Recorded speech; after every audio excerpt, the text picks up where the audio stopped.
Hi, my name is Michelle Warren, and this is my 25th year as a public school educator.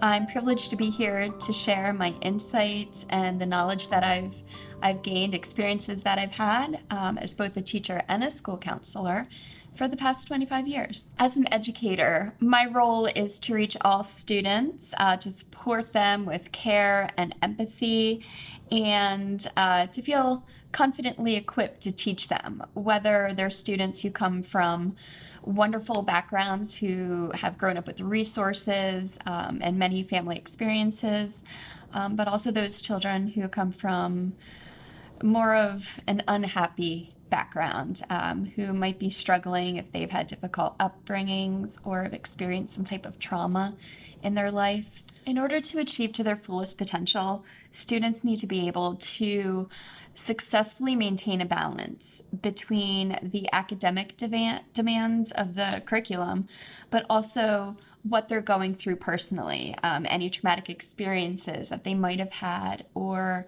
traumatic experiences that they're currently going through on a day-to-day basis. And those can sometimes be known as ACEs, adverse childhood experiences, and they might still be currently healing from them. And they bring that emotional baggage into the classroom. So they really need that extra support and nurturing in order to be open to learning academic information.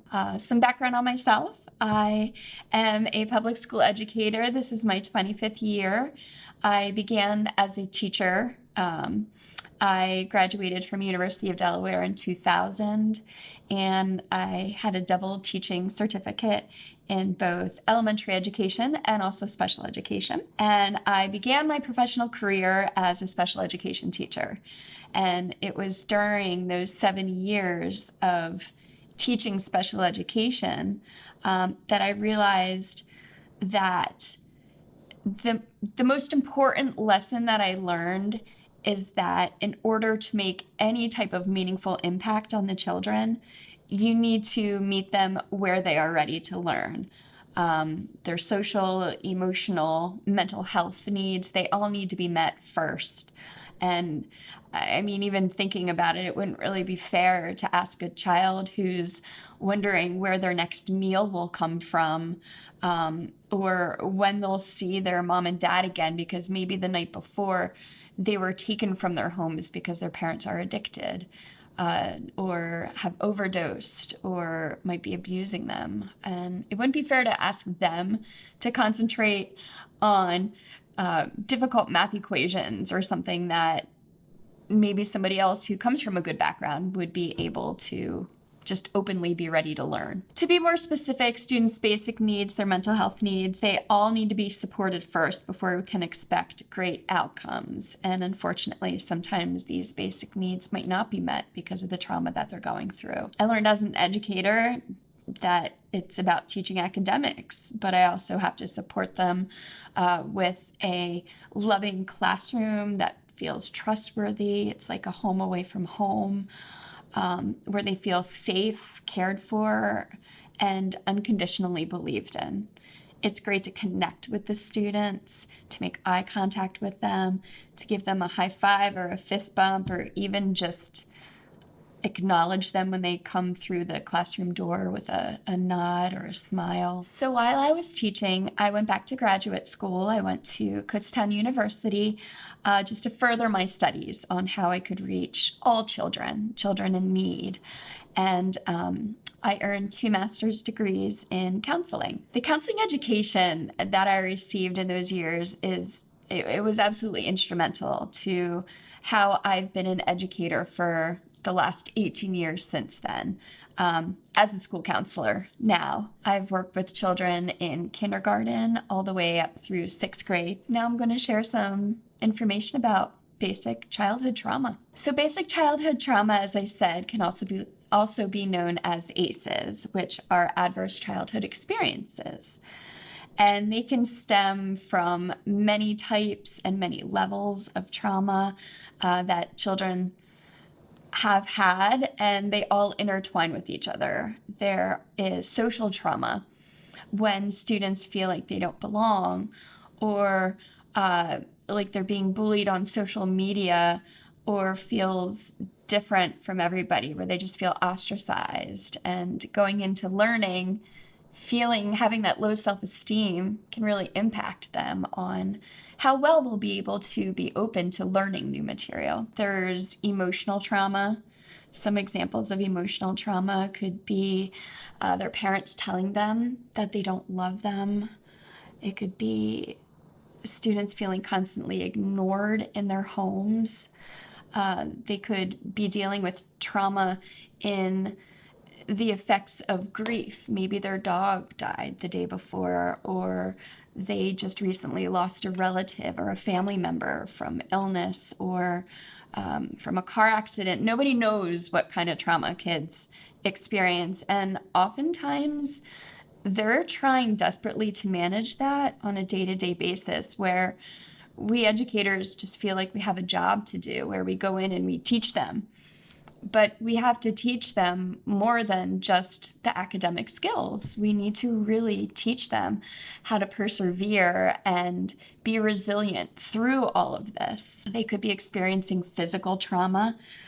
Sometimes that trauma can be a little bit better noticed because they might come to school with, bruise marks on them, or even perhaps it could be something that you don't detect, like they just had a terrible concussion from being out on the ball field, and they might be experiencing chronic pain or fatigue. Again, teaching kids is not just there's not just one way to do it. You have to meet them at each level that they come in with.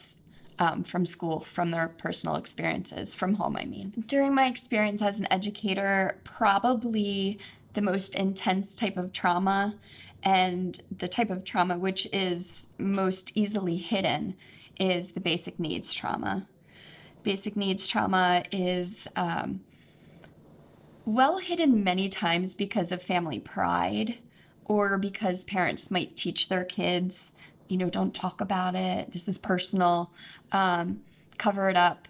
So when they come to school, they look just like every other child in their classroom, but they might not have a bed to sleep in, or they might have to wear the same clothes as they have for a whole week because they don't have enough money to purchase new clothes or to purchase fresh food.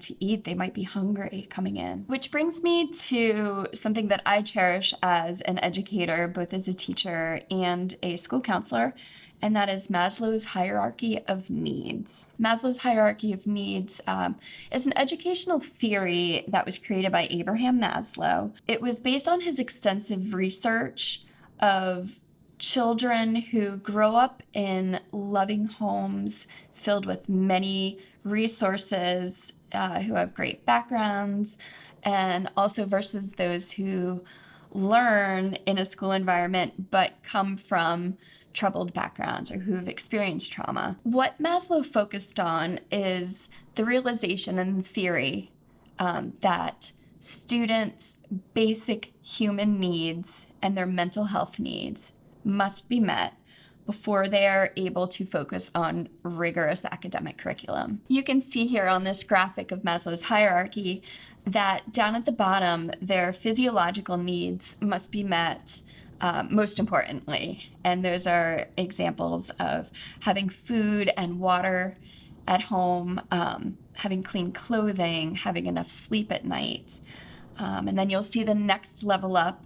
Those are the next level of needs that must be met before children are completely open to learning new things in school. And that's the safety and security. And safety and security of students comes from having a family and social ability to talk to others. They must have that safe feeling that they belong. Love and belonging, as you can see, it goes hand in hand. That's our next step up on Maslow's hierarchy of needs. And those include having friendships, a sense of connection with other, being able to hold conversations, meaningful relationships with others. And then, of course, there is the self-esteem, which, as we know, if we have good friends, good family, we're usually in a good place to have self-esteem and feel confident and able to get out in the world and be the best versions of ourselves that we can be. That brings us to the top of Maslow's hierarchy of needs, which is the self-actualization. And when children feel that they've reached this point, only then can they be at their most top ability, I guess you could even say, to accept new input and go into the classroom and be ready to learn and socialize and sit still and listen to others and follow the rules. Students who do not have those needs met might need to be taught the skills of resiliency and that they are believed in and that they are safe, at least here at school. And as educators, it's our responsibility to be able to recognize the signs of trauma, of ACEs, that these children could be experiencing. So what we must do for these children is we must include trauma-informed practices in our theories of teaching. And we need to also offer multi-tiered systems of support to offer them emotional support, physical support. Like if they come to school and they're hungry, well, we need to be able to give them a little bit of food so that they can get their day started and not just think about their stomach growling. We need to offer resources to the students individually and also to their families, strengthening the students' coping skills and resilience. It can work wonders with building students' confidence so that they can feel confident and smart as they look at the new information in front of them. One of the biggest signs of trauma that you can notice in students is depression. If a child comes to school and they automatically put their head down, they sleep a lot, they complain of headaches, stomach aches, if they don't care about their appearance, they come to school looking sloppy, or even significant changes in their weight, whether they are maybe binging for comfort on food, so they gain a lot of weight, or rather a source of control, they might even restrict what they're eating and lose a lot of weight suddenly. Another sign of trauma might be suicidal ideation or self-harm, which is extremely dangerous. And teachers need to be able to realize and recognize some of these symptoms. If a student writes a story and it has to do with death or harming others, or maybe even harming themselves, drawing pictures that have a lot of graphic, negative images, giving away beloved items to peers or loved ones. You can also sometimes notice scrape marks, sometimes on their arms, their legs.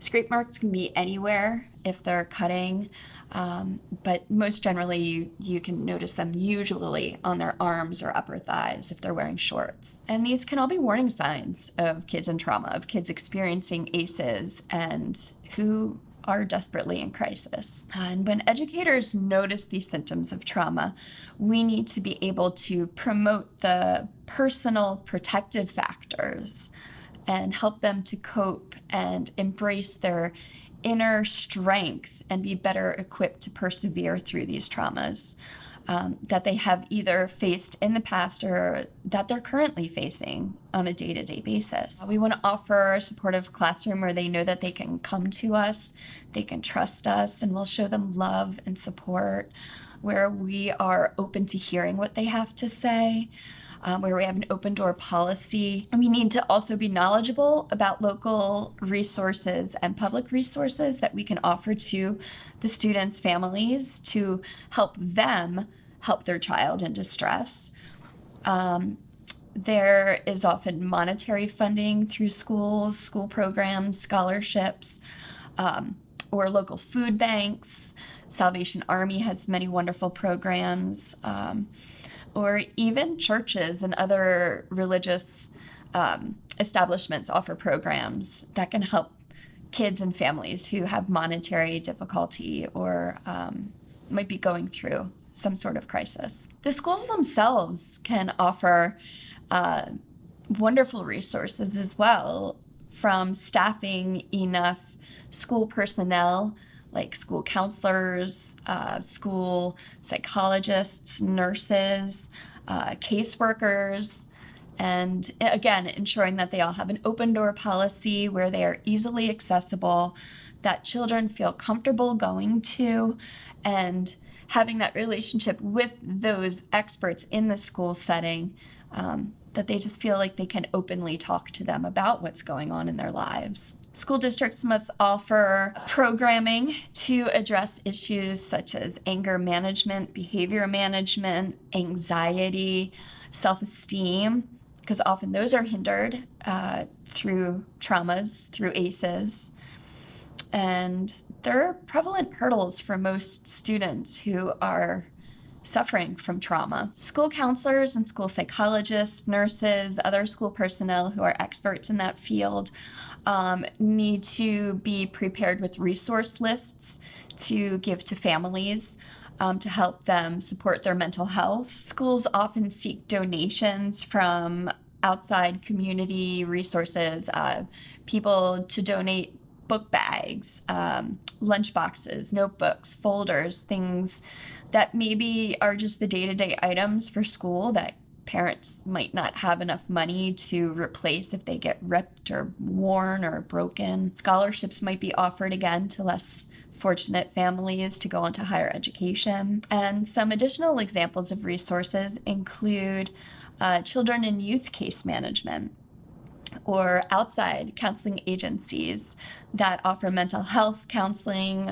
family-based counseling, which is the type of counseling where an expert would go into the student's home and work not just with the student themselves, but also the family as a familial type of healing, and just to help them get back on their feet again through no matter what they're going through. And most importantly, if trauma touches a child's life to the extent where you feel that they might, or even have a small suspicion that they might be considering suicide or self-harm, you need to be ready to hold a safety intervention at school with the student in crisis and another trained staff member or staff members.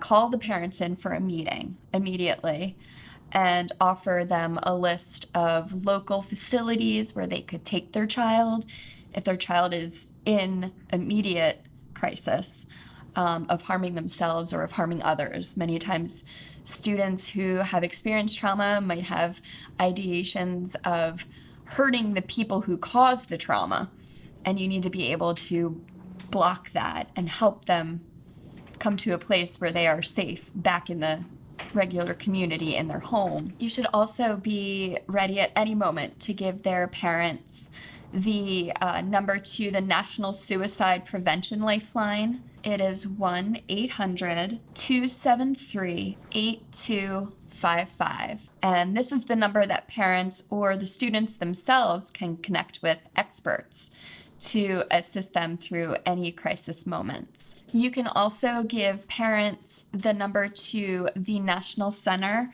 for Kids in Crisis, and that hotline number, which you can see here, is 1-800-KID-SAVE. And by calling that number, the parents can connect to a local qualified child expert who offers support for children experiencing trauma and who are struggling to handle it on their own. It's also important to note that as an educator, you are a mandated reporter, so you must report to authorities about any traumatic event that you feel may be hindering the children's safety or the safety of anyone in their family or any of their peers or anyone, if it has to do with their safety of others. And then these experts can guide them to a safer place of well-being. Educators can also call Childline to make a suspected report of abuse or trauma.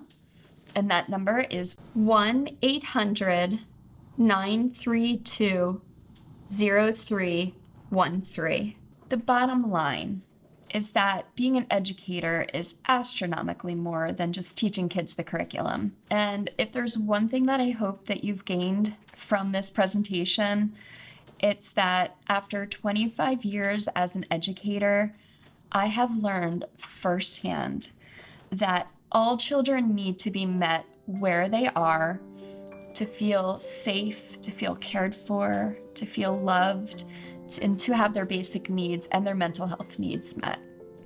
And only then, after they feel that way, will they be able to learn and grow and be open to the academic component of the education.